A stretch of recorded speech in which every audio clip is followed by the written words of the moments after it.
मांगीलाल बागड़ी राजकीय महाविद्यालय नोखा, MA उत्तरार्ध भाषा विज्ञान।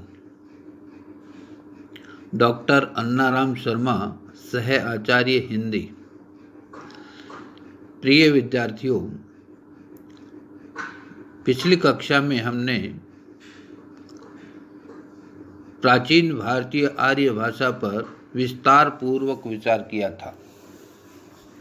आज हम मध्यकालीन भारतीय आर्य भाषाओं पर चर्चा करते हैं।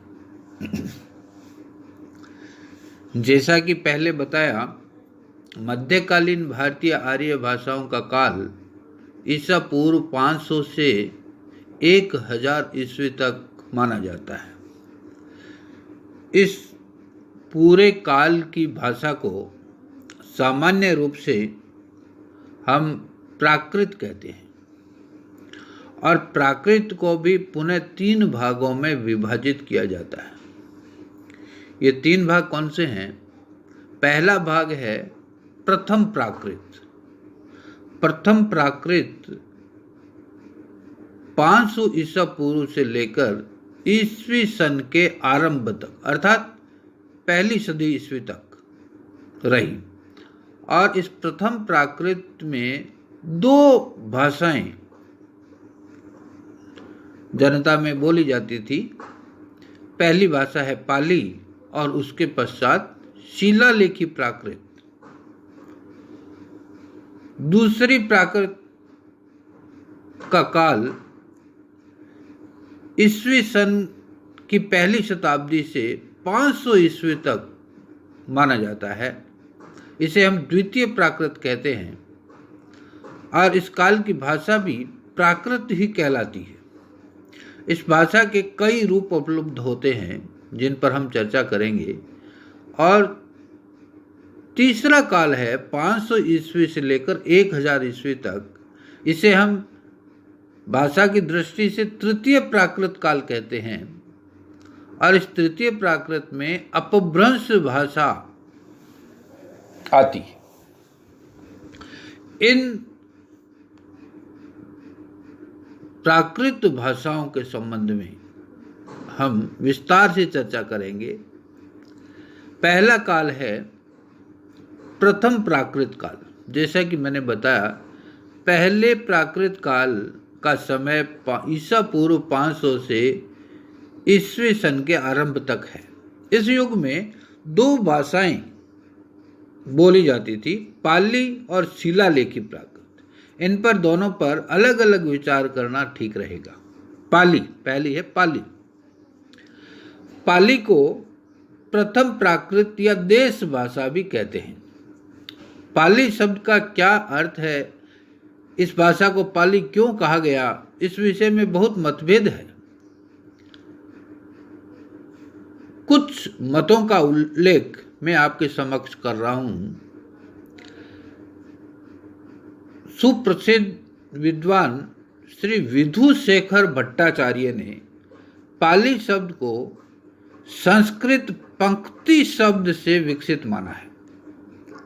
विधुशेखर भट्टाचार्य ने कहा कि इस शब्द की व्युत्पत्ति पंक्ति शब्द से है। पंक्ति पंक्ति, पत्ती, पट्ठी, पल्ली और पाली, इस प्रकार इस शब्द का विकास हुआ है। पंक्ति का अर्थ है बुद्ध की पंक्ति, जो बाद में भाषा के अर्थ में विकसित हो गया। दूसरा मत है कि पाली शब्द का विकास पल्ली शब्द से हुआ है। पल्ली का अर्थ है गांव और पाली का अर्थ हुआ गांव की भाषा। तीसरा मत डॉक्टर भंडारकर और वाकर नागल का है। उनके अनुसार पाली सबसे पुरानी प्राकृत है और इस पाली शब्द का विकास प्राकृत से हुआ है। प्राकृत शब्द का विकास कैसे हुआ? प्राकृत, पाकट, पाअड, पाड, पाअल और पाली, इस प्रकार इस भाषा का विकास मूलतः प्राकृत शब्द से हुआ है। कुछ विद्वान संस्कृत की पाल धातु से पाली को निष्पन्न मानते हैं। पाल धातु का अर्थ है रक्षा, अर्थात बुद्ध के वचनों की रक्षा करने वाली भाषा ही पाली है। पांचवा मत है पा धातु। कुछ विद्वानों का मानना है कि पा का अर्थ है पालेती, रखे तिथि पाली। पालेती पा धातु का अर्थ है, और इस पा धातु में णी या णिच प्रत्यय करने पर पाली शब्द बनता है। इसका अर्थ होता है बुद्ध के वचनों की रक्षा करने वाली भाषा। एक मत है मैक्स मूलर का। इन्होंने पाटली शब्द से इस शब्द की व्युत्पत्ति मानी है, क्योंकि उस युग में पाटलिपुत्र राजनीतिक दृष्टि से महत्वपूर्ण केंद्र था, राजधानी था, इसलिए उसी से इस शब्द की व्युत्पत्ति हुई। श्री राजवाड़े प्रकट शब्द से मानते हैं। इसी प्रकार कुछ लोग प्राली से भी, प्राली का अर्थ है पड़ोस, पड़ोस से भी इस शब्द की व्युत्पत्ति मानते हैं। भिक्षु जगदीश कश्यप का मत बहुत प्रामाणिक माना जाता है।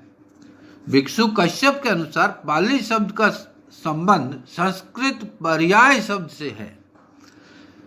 प्राकृत रूप पर्याय या धम्म पर्याय शब्द का प्रयोग पुरातन बौद्ध साहित्य में बुद्ध उपदेशों के लिए हुआ है। इसी से पर्याय, पलियाय, पालिया और पाली, इस प्रकार से इस शब्द का विकास क्रम निर्धारित होता है, और पाली शब्द का अर्थ है बुद्ध के उपदेश।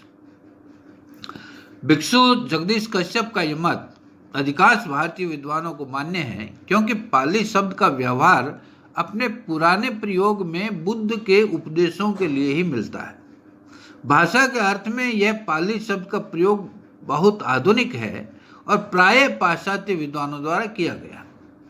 इस प्रकार पाली का प्राचीन अर्थ है बुद्ध के उपदेश, किंतु आजकल यह शब्द बुद्ध के उपदेशों की भाषा या बुद्ध साहित्य के लिए प्रयुक्त होता है। पाली का क्षेत्र कौन सा था, इस विषय में भी मतभेद है। कुछ लोग इसे मगध की भाषा मानते हैं, कुछ कलिंग की, कुछ कौशल की, कुछ उज्जैनी की, और कुछ विंध्य प्रदेश या मध्य देश की भाषा पाली को मानते हैं। वस्तुतः देखा जाए तो पाली बुद्ध के समय की भाषा नहीं है। संभवतया बुद्ध ने तो अपने उपदेश मागधी भाषा में ही दिए थे, किंतु कुछ 100 वर्षों के पश्चात उनका अनुवाद उस समय की जिस अंतर प्रांतीय भाषा में हुआ वह भाषा पाली कहलाई। इसका मूल आधार तो उस काल की मध्य देश की बोली ही है, किंतु इस पर उस काल की अन्य बोलियों का प्रभाव भी अवश्य रहा होगा। पाली साहित्य 2 प्रकार का हमें मिलता है। मूल रूप से देखा जाए तो ये बुद्ध के उपदेशों का साहित्य है, बौद्ध साहित्य है, और ये 2 वर्ग है, पीटक साहित्य और अनुपीटक साहित्य। इन दोनों वर्गों में जातक कथाएं, धम्मपद, मिलिंद पन्नो, बुद्ध घोष की अट्टकथा और महावंश आदि ग्रंथ आते हैं। भारत की भाषाओं के अलावा लंका, बर्मा, तिब्बत, चीन और शाम देश की भाषाओं पर भी पाली का प्रभाव पड़ा था। पाली भाषा की विशेषताएं। ध्वनिगत विशेषताओं में यह कहा जा सकता है कि वैदिक ध्वनियों में से अधिकांश ध्वनियां पाली में मिलती है, किंतु वैदिक भाषा की लय और लह ध्वनियां जो लौकिक संस्कृत में लुप्त हो गई थी, वे पाली में पुनः मिलनी प्रारंभ होती है। दूसरी विशेषता यह है कि वैदिक ध्वनियों में से री, री, दीर्घ री, ए और औ ये 4 स्वर और से व्यंजन घोष, विसर्ग ए घोष है ध्वनि, और जिह्वा मूल्य और उपद मानिए, ये 6 व्यंजन, इनका अभाव पाली में दिखाई पड़ता है। 4 स्वर और 6 व्यंजन, ये 10 ध्वनियां पाली में हमें नहीं मिलती।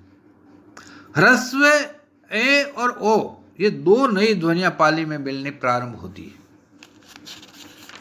ये दोनों स्वर ध्वनियां हैं। पाली में अनेक ए घोष व्यंजन से घोष हो जाते हैं, जैसे कै गै में बदल जाता है, च ध्वनि जय में, और तय दय में परिवर्तन हो जाता है। उदाहरण के स्वरूप साकल, साकल शब्द पाली में सागल में बदल जाता है, और उताहो शब्द उदाहो में परिवर्तित हो जाता है। तो तय दय में बदल जाता है, उताहो में तो जो तय है वो उदाहो में दा बन जाता है, और कै ध्वनि गै ध्वनि में बदल जाती है। साकल, साकल जो है सागल में परिवर्तित हो जाता है। श के स्थान पर केवल स मिलता है, एस है, एसो। इसी प्रकार संयुक्त व्यंजनों का प्राय समीकरण हो जाता है। जैसे धर्म, धर्म शब्द पाली में धम रह गया, और कर्म शब्द कम रह गया, आधा में ह्रस्व में इसमें आगमन हो गया है। समीकरण के कारण दूसरी ध्वनि पहली ध्वनि को अपने जैसा बना लेती है। इसी प्रकार स्वर भक्ति, विस्मयीकरण और विपर्य की प्रवृत्ति भी पाली में बहुत अधिक दिखती है। पाली में बलात्मक स्वराघात का प्रयोग भी होता था। शब्द और धातु रूपों की दृष्टि से पाली भाषा वैदिक भाषा के अधिक निकट है। यहाँ भी रूपों में विविधता मिलती है, अनेक नए रूप भी विकसित हुए हैं। एक विशेषता यह है कि द्विवचन का प्रयोग पाली में नहीं मिलता, न तो धातु रूपों में मिलता है और न ही शब्द रूपों में मिलता है। लिंग पाली में भी 3 है, पुल्लिंग, स्त्रीलिंग और नपुंसक लिंग। धातु का आत्मनेपद प्रयोग बहुत ही कम रह गया, और इसी प्रकार प्रातिपदिकों में व्यंजनात् रूपों की भी कमी आ गई। शब्द समूह की दृष्टि से पाली में तद्भव शब्दों का प्रयोग अधिक मिलता है। ये विशेषताएं हैं पाली की। लेकिन पाली का जो एक दूसरा रूप कालांतर में विकसित हुआ, जो अशोक के शिलालेखों में मिलता है, वह रूप उस पुराने पाली से थोड़ा बड़ा हुआ है। कुछ अंतर आ गया अशोक के शिलालेखों में आकर।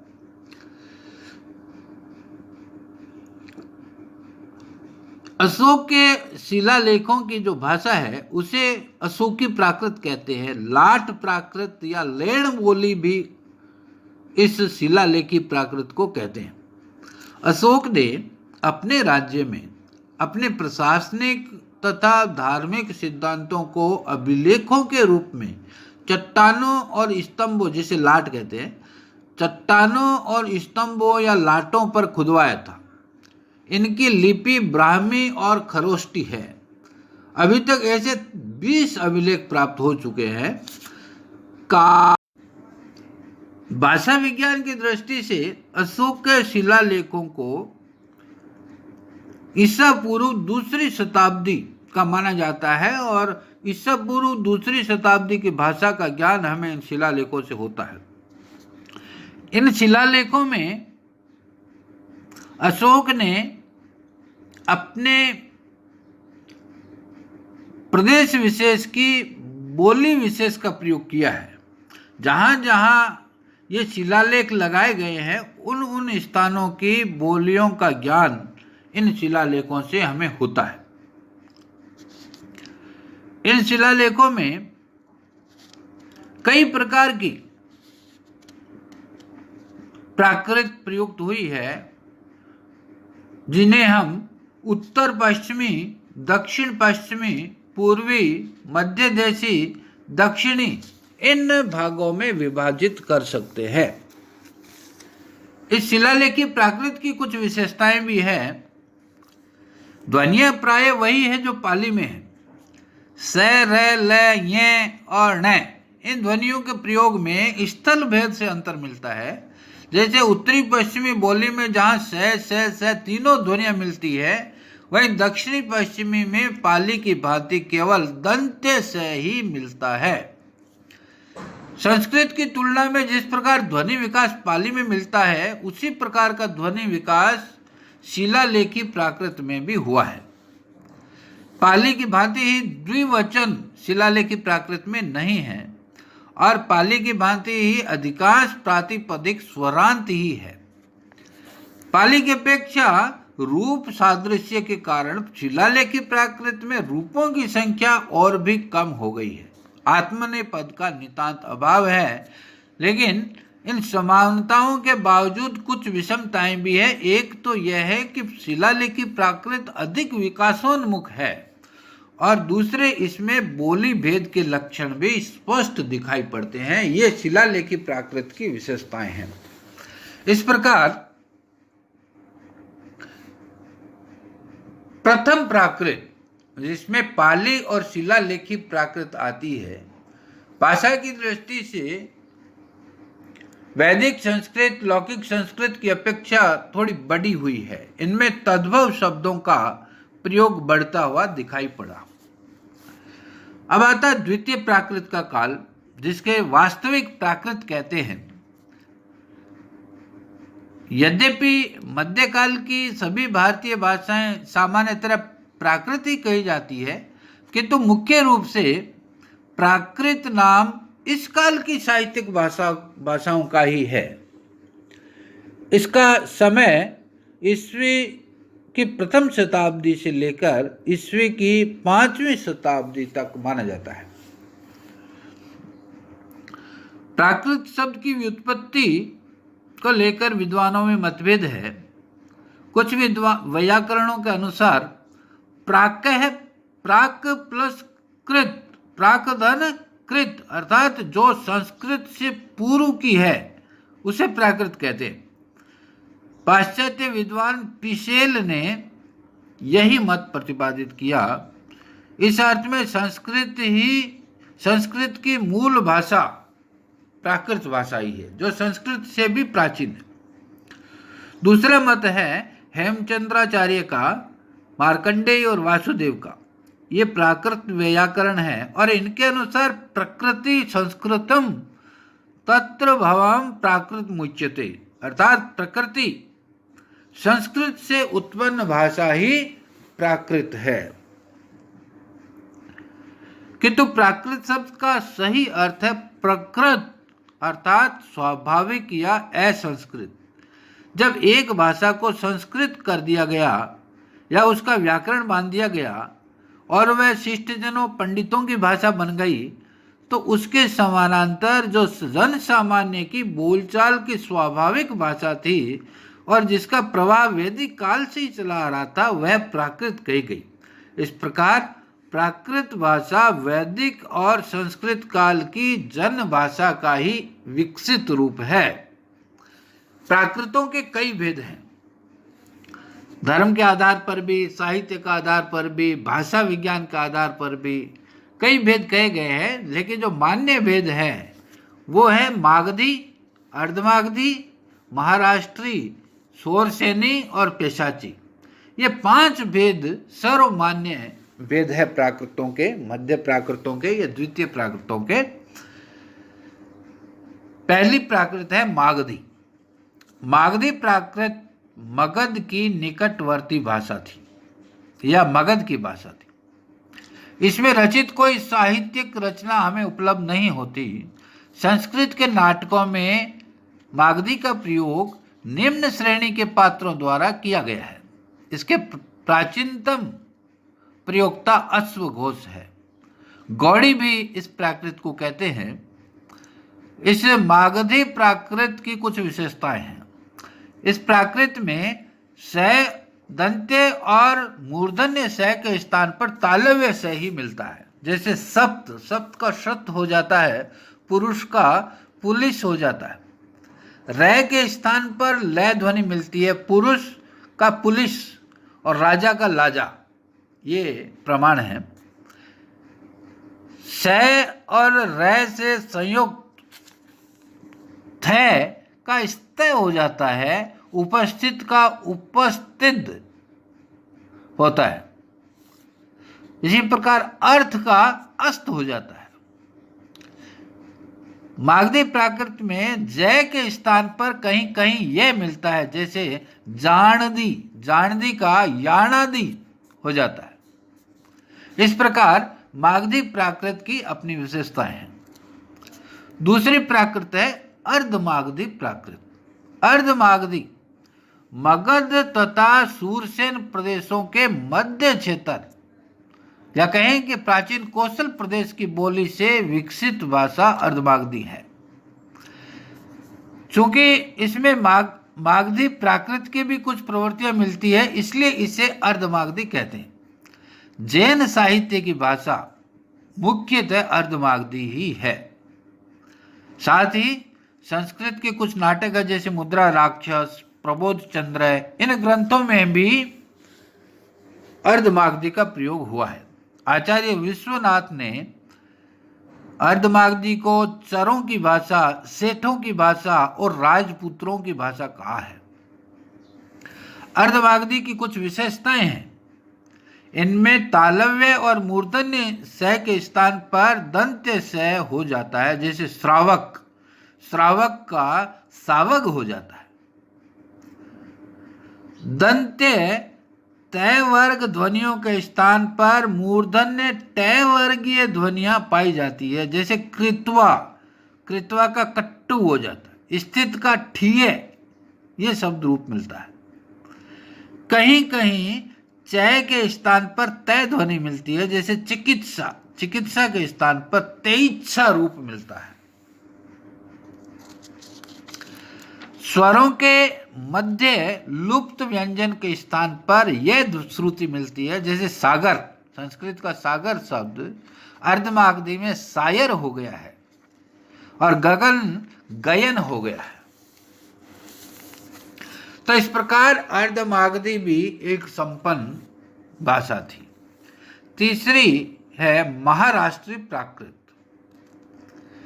महाराष्ट्री का मूल आधार महाराष्ट्र प्रदेश है।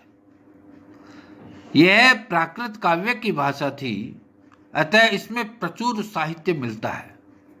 गद्य रूप में इसका प्रयोग श्वेतांबर जो जैनी है उस समाज के धार्मिक ग्रंथों में हुआ है। कालिदास, हर्ष आदि के नाटकों की गीतों की भाषा महाराष्ट्री है। महाराष्ट्री प्राकृत सभी प्राकृतों में परिनिष्ठित भाषा मानी जाती है।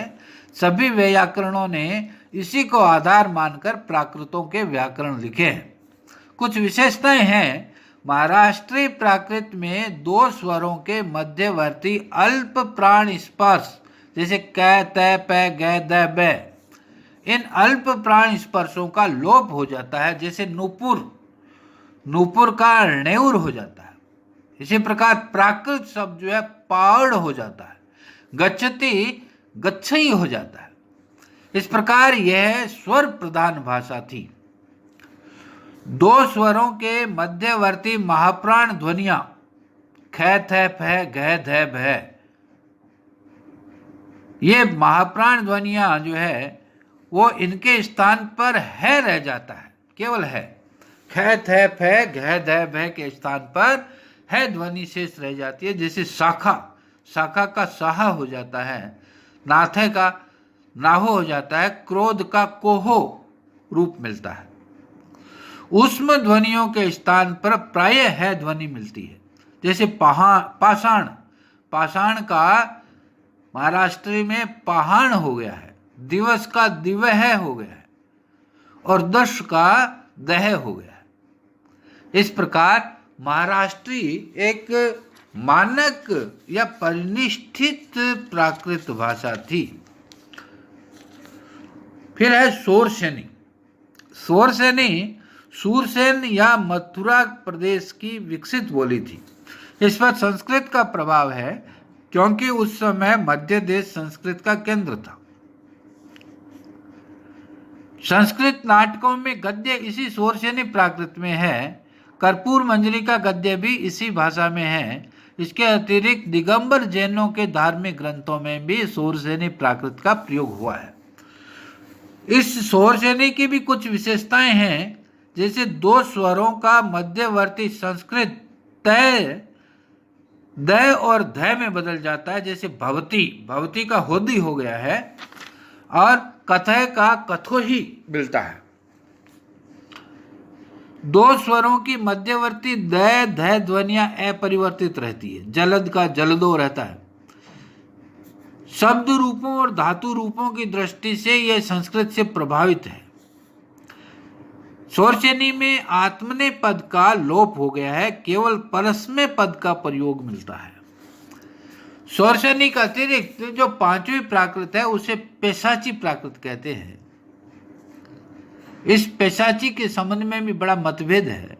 महाभारत में पिशाच नाम की एक जाति का उल्लेख हुआ है जो उत्तर पश्चिम में कश्मीर के आसपास निवास करती थी। इसी आधार पर ग्रियर्सन ने पैशाची को दर्द भाषा से प्रभावित माना और हार्नली के अनुसार यह द्रविड़ों की प्राकृत है। कुछ विद्वान इसे संस्कृत और शोरसेनी का बिगड़ा हुआ रूप स्वीकार करते हैं, किंतु वर रुचि के अनुसार इसका आधार संस्कृत ही है। सामान्यतः यह भाषा साहित्य शून्य है। हमीर मर्दन जैसे बहुत कम नाटकों में कुछ पात्रों ने इसका प्रयोग किया है। प्राकृत सर्वस्व में इसके 11 भेद दिए गए हैं। पैशाची प्राकृत की कुछ विशेषताएं हैं। दो स्वरों के मध्यवर्ती वर्गों के तृतीय चतुर्थ घोष स्पर्श पैशाची में वर्गों के प्रथम और द्वितीय अघोष हो जाते हैं, जैसे गगन।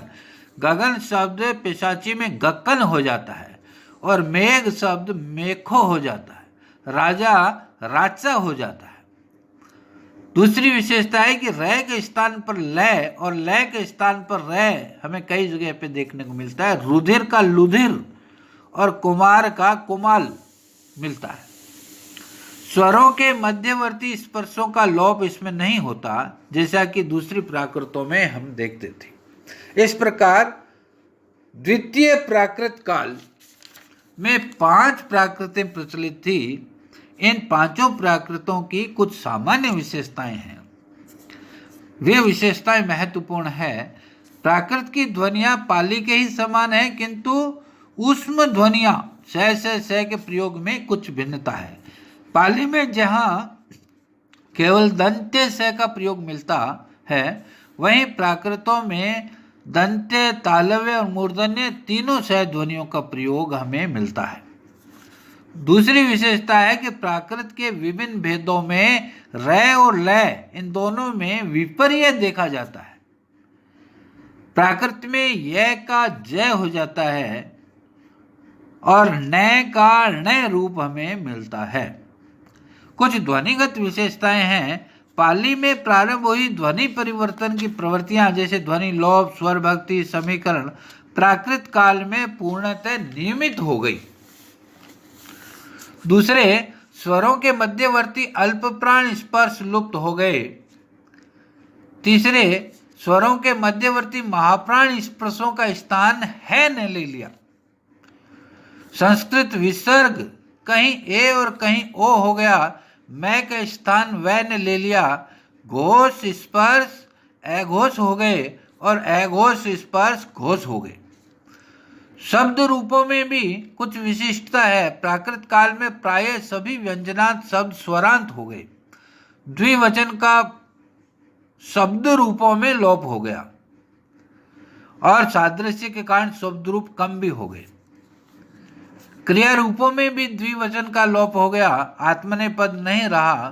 सादृश्य के कारण रूपों में कमी आ गई। भाषा में वियोगात्मकता बढ़ी। अनेक संस्कृत शब्दों के अर्थों में भी परिवर्तन हो गया। शब्द समूहों की दृष्टि से प्राकृत काल अधिकांशतः तद्भव शब्दों का काल है। कुछ देशज शब्द भी इसमें मिलते हैं। प्राकृत भाषा में बलात्मक स्वराघात था।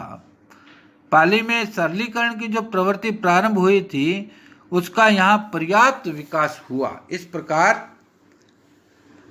द्वितीय प्राकृतें महत्वपूर्ण रही है।